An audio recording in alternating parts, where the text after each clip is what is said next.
నమస్తే, welcome to Leo news. మచిలీపట్నంలో high tension నెలకొంది. ఎన్నికల కోడ్ అమల్లో ఉండగానే ఇప్పటికే జగన్ రెడ్డి ప్రభుత్వం చేస్తున్న అరాచకాలను మనం చూస్తూనే ఉన్నాం.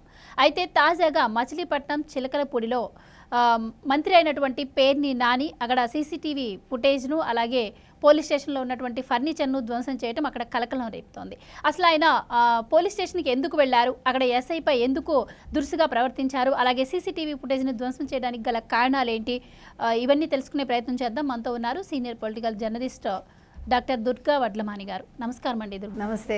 ఒక ప్రజాప్రతినిధి, ప్రజలకు సేవ చేయాల్సిన వ్యక్తి, ప్రజలకు రోల్ మోడల్గా ఉండాల్సినటువంటి వ్యక్తి, ఎమ్మెల్యే అయినటువంటి పేర్ని నాని ఇక్కడ ఎస్ఐ మీదనే దురుసుగా ప్రవర్తించడం, అక్కడ ఫర్నిచర్ని ధ్వంసం చేయటం ఎలా చూడొచ్చు అంటారు? దట్టు ఎన్నికల కోడ్ అమల్లో ఉండగా.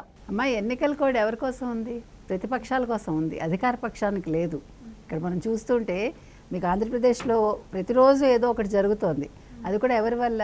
అధికార పక్షానికి సంబంధించిన ఎమ్మెల్యేలో లేకపోతే మరొకళ్ళు వాళ్ళ వల్లే జరుగుతున్నాయి. ఇప్పుడు నిన్న పేర్ని నాన్నగారు ఉదంతం కూడా అలా జరిగింది.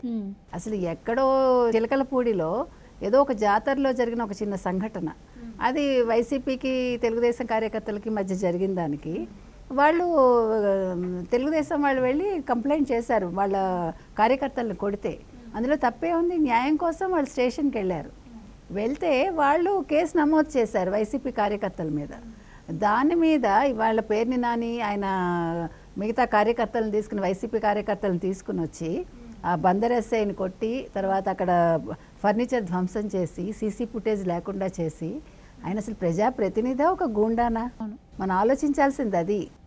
వీళ్ళు ఏంటి రోల్ మోడల్గా ఉన్నారు? వీళ్ళందరూ ఏం సెట్ చేస్తున్నారు ప్రజలకి ఇలాగా? అంటే నువ్వు అసలు ఎట్లా వైసీపీ కార్యకర్తల మీద కేసు నమోదు చేస్తావు? అంటే వాళ్ళు దుర్మార్గాలు చేస్తారు, వాళ్ళు అరాచకాలు సృష్టిస్తారు. ఏం చేసినా కూడా పోలీస్ వ్యవస్థ వాళ్ళ చేతుల్లో ఉండాలన్నమాట. ఇప్పుడు మనం రోజు మొత్తుకుంటుంది అదే కదమ్మా. గత 15 రోజులుగా మనం ఏం మాట్లాడుతున్నాం? అక్కడి వ్యవస్థ సరిగా లేదు. ఐఏఎస్లు ఐపీఎస్లు వాళ్ళు ప్రభుత్వానికి వాళ్ళు ప్రభుత్వ ప్రతినిధులు అనుకుంటున్నారు. అవును మేడం, మీరు ఇప్పుడు చెప్పినట్టు ఇప్పటి వరకు వ్యవస్థ సరిగ్గా లేదు. ఇప్పటికే ఈసీ కొంతమంది మీద చర్యలు తీసుకోవడంతో ఇప్పుడిప్పుడే కొంచెం గాడిలో పడుతున్నట్టు ఈ సంఘటన ద్వారా మనకైతే అర్థమవుతూ ఉంది. సో మరి ఆయన అసలు అక్కడ గొడవ ఏం జరిగింది అంటే ఆయన మీద ఏ సెక్షన్ల కింద కేసు నమోదు చేశారు అండ్ అరెస్ట్ చేసే అవకాశం కూడా ఉంది అని చెప్పి వార్తలు అయితే వస్తున్నాయి. సో ఏం చెప్తారు? భారతీయ శిక్షా స్మృతి ప్రకారం మనం చూసుకుంటే 188, 143, 427 ఈ 3 సెక్షన్ల కింద కేసు నమోదైంది. అందులో ఒక ప్రజాప్రతినిధి ఆయన కాబట్టి ఇప్పుడు 188 ప్రకారం తీసుకుంటే ఆయనకు 1 నెల శిక్ష పడవచ్చు, లేదు ఎంతో కొంత డబ్బు ఆయన మీద వాళ్ళకి వేస్తారు కదా పెనాల్టీ కింద, అలా ఉంటుంది అంటే జరిమానా. అదే మీరు 143 తీసుకుంటే 2 ఏళ్ల వరకు జైలు శిక్ష పడుతుంది, దానికి కూడా ఎంతో జరిమానా ఉంటుంది. అదే మనం 427 తీసుకుంటే 7 ఏళ్ల వరకు జైలు శిక్ష పడే అవకాశం ఉంది. ఇప్పుడు ఎంతవరకు ఈ కోర్టు ఏ రకంగా తీసుకుంటుంది, వీళ్ళు ఏ రకంగా ఇన్ఫ్లుయెన్స్ చేస్తారు? వీళ్ళు ఇన్ఫ్లుయెన్స్ చేయకపోతే మాత్రం ప్రజాప్రతినిధిగా అది ఇప్పుడు మనకి ఎన్నికలు కూడా అమల్లో ఉన్న టైంలో ఆయన ఈ విధంగా చేయటం అనేది పెద్ద నేరం. అది మామూలుగానే నేరము. ఎన్నికలు కూడా అమల్లో ఉండడం, అక్కడ 144 సెక్షన్ ఉండడం, ఇవన్నీ కూడా ఉన్నాయి కాబట్టి ఇది ఇంకా తీవ్రమైన నేరంగా పరిగణిస్తారు. సో ఇప్పుడు కోర్టు సరైన నిర్ణయం, జడ్జిమెంట్ ఎవరైతే ఇస్తారో వాళ్ళు కనుక ఇస్తే కనుక అయితే ఇప్పుడు మరి 2 సంవత్సరాలు 7 సంవత్సరాలు కలిపి వేస్తారా, 7 సంవత్సరాల శిక్ష వేస్తారా మనకి తెలీదు. అయినా మనం అసలు పేర్ని నాని మనం ఎప్పుడు అతని గతం కూడా చూసుకుంటే అతని మాట తీరు కానీ అతను ఎప్పుడు ప్రతిపక్షాల మీద విరుచుకుపడుతూనే ఉంటాడు. ఆయన ఏ సందర్భం దొరుకుతుందా, మనం పవన్ కళ్యాణ్ని తిడదామా లేకపోతే చంద్రబాబు నాయుడుని తిడదామా? ఇప్పుడు వాలంటీర్ల మీద కూడా మీరు చూసుకుంటే వాలంటీర్లు మీరే కదా నియమించారని ప్రెస్ వాళ్ళు అడిగితే నేను నియమించడం ఏంటి, దానికి ఒక రూల్ ఉంటుంది, రెగ్యులేషన్ ఉంటుంది అంటూ మాట్లాడాడు. కానీ నియమించింది ఈయన అనేది జనాల్లో ఉన్న టాక్ ఒకటి.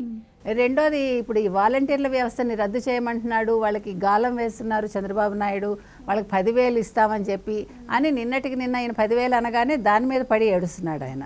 సో ఈయన ఎప్పటికప్పుడు జగన్మోహన్ రెడ్డికి ఎట్లా ఫేవర్గా ఉండాలి, ఎప్పుడు ప్రతిపక్షాన్ని ఎలా తిట్టాలి, ఈ అంశం మీదే దృష్టి పెడతాడు ఆయన. మరి ఒక ప్రజాప్రతినిధిగా ఆయన ఏం పనిచేస్తున్నాడో మనకు తెలియదు, కానీ ముఖ్యమంత్రికి మాత్రం చాలా చక్కగా అంటే ఎదరవాళ్ళని తిట్టడంలో మంచి మార్కులు అయితే ఆయనకు వచ్చేసాయి. అంటే ఆవు చేలో మేస్తే దూడ గట్టును మేస్తుందా అని ఒక సామెత ఏదో విన్నాం. ఇప్పటికే మనం చూసాం జగన్మోహన్ రెడ్డి భాష ఇప్పుడు ప్రచారాలు ఏవైతే చేస్తున్నారో మేమంతా సిద్ధంలో ఆయన ప్రతిపక్ష నాయకుడిని ఉద్దేశించి ఆయన మాట్లాడే భాషపై ఇప్పటికే ఎలక్షన్ కమిషన్ వివరణ అడిగింది. దట్టు ఇప్పుడు మంత్రుల విషయానికి వస్తే మంత్రులు కూడా ఇలా గతంలో మనం చూసాం పురంధరేశ్వరిపై ఆయన మాట్లాడిన భాష ఎన్నికల కమిషన్కి ఇవిడేదో ఆఫీసర్స్ మీద లెటర్ ఇచ్చింది, ఇంకొంతమందిపై యాక్షన్ తీసుకోవాలని చెప్పి పురంధరేశ్వరిపై ఆయన ఒక లాంగ్వేజ్ని యూజ్ చేశారు. బావ పార్టీ ఏదో బావకి సపోర్ట్ చేస్తూ ఉంది అని చెప్పి. సో ఎన్నికలు కూడా అమల్లో ఉండగా ఇలాంటి భాష ఇలాంటి దురుసు ప్రవర్తన ఎలా చూడొచ్చు అంటారు? అమ్మా మీరు ఇందాక అన్నట్టుగా ఏంటి ఆవు చేలో మేస్తే దూడ గట్టును మేస్తుందా అని, ఇప్పుడు మనం అసలు జగన్మోహన్ రెడ్డి గారి గురించి తీసుకుంటే అసలు చెల్లెళ్ళ మీద ఎంత అభాండం వేశాడమ్మా. ముఖ్యంగా షర్మిల గారి మీద ఒక క్యారెక్టర్ అసాసినేషన్ చేశారు వాళ్ళు. ఎంత అసలు లకలక చంద్రముఖి అంటూ మాట్లాడి, అంటే ఎంత అసహ్యం అది.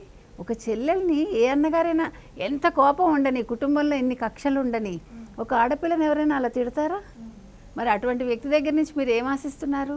ఎటువంటి భాషను ఆశిస్తున్నారు మీరు? ఆయనకి మాట్లాడడమే రాదు మొదటి విషయం, తెలుగు అంతకంటే రాదు, బూతులు మాత్రం బాగా నేర్చుకున్నాడు ఆయన. అంటే ఆయన మరి ఏ స్కూల్లో చదువుకున్నారో నాకు తెలీదు, బూతులు మాట్లాడటం మాత్రం చక్కగా నేర్చుకున్నారు, అనుమానించడం ఇంకా బాగా నేర్చుకున్నాడు ఆయన. ఎందుకంటే చెల్లెల్ని అంతలా మాట్లాడాడు. పురంధేశ్వరి గారిని అలా మాట్లాడడం ఎంత తప్పు? ఆవిడ వయసు ఏంటి? ఆవిడ ఎవరి కూతురు? ఒక నందమూరి తారక రామారావు గారు అమ్మాయి. ఎంత విలువలతో ఆవిడ పెరిగారు, ఒక కట్టుబాట్ల మధ్య పెరిగిన మనిషి. ఆవిడ ఎప్పుడైనా ఆవిడ మాట తోలుగా మనం చూసామా? ఎంత చక్కగా మాట్లాడతారు ఆవిడ. అటువంటి వ్యక్తిని ఆయన మాట్లాడాడు. ఆవిడ ఏం కంప్లైంట్ ఇచ్చింది? ఇంకా 22 మంది పోలీసుల మీద చర్యలు తీసుకోమన్నారు, అంతే. అందులో తప్పే ఉంది? వ్యవస్థలో ఇప్పుడు ఆవిడ ఒక రాజకీయ నాయకురాలు, వ్యవస్థలో ఉన్నప్పుడు వ్యవస్థలో ఉండే లోపాలను ఎత్తి చూపాల్సిన బాధ్యత ఒక రాజకీయ నాయకురాల మీద కానీ రాజకీయ నాయకుడి మీద కానీ ఉంటుంది. అదే ఆవిడ చేశారు. అంటే నువ్వు చేసే తప్పులు ఎదురువాడు ఎత్తి చూపిస్తే నువ్వు భరించలేవన్నమాట. ఇక్కడ జరుగుతున్నది అది. అదేవిధంగా మీరు ఇందాక ఏమన్నారు? పురంధేశ్వరి గారి మీద మాట్లాడాడు ఆయన, అందరి మీద మాట్లాడాడు, చంద్రబాబు గారి మీద మాట్లాడాడు. ఆయన ఎవరి మీదనైనా మాట్లాడతారు. పవన్ కళ్యాణ్ని అంటాడు 4వ భార్య వచ్చాక వస్తుంది అని. ఎంత అసహ్యం అది. అసలు ఒక వ్యక్తిగతంగా అతను ఎన్ని పెళ్ళిళ్ళు చేసుకుంటే నీకెందుకు? అది చేసుకున్న వాళ్ళకి ఆయనకి సంబంధించిన విషయం అది. మనం ఎవరిది వ్యక్తిగతాలు వెళ్ళకూడదమ్మా. రాజకీయాల్లోకి వచ్చాక మనం మాట్లాడచ్చు, కానీ దానికి కూడా ఒక పరిమితి ఉంటుంది. పరిమితిని దాటి మాట్లాడితే అది దానికి ఒక యావగింపు వస్తుంది మనకు ఆ మనిషి మీద. ఇది జుగుప్స కలిగించేలాగా మనం మాట్లాడకూడదు. అంటే మన మీద ఎదురవాడికి జుగుప్స రాకూడదు. అది చేసుకుంటున్నాడు. ఇప్పుడు మరి అలాంటి జగన్మోహన్ రెడ్డి అలా మాట్లాడినప్పుడు మంత్రులు అలా మాట్లాడటంలో వింతే ఉంది. ఇంకా అంటే ఇప్పుడు మరి కుటుంబ పెద్దే అలా మాట్లాడినప్పుడు కుటుంబంలో ఉన్న మిగతా వాళ్ళు కూడా అమ్మో తండ్రిని ఇంప్రెస్ చేయాలనుకుంటాడు కదా, వాడు ఇంకొంచెం 4 బూతులు ఎక్కువ మాట్లాడతాడు. ఇప్పుడు ఆడవాళ్లే మాట్లాడుతున్నారు వైఎస్ఆర్సీపీలో.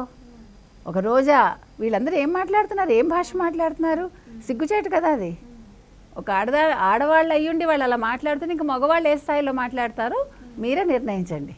Right, thank you so much.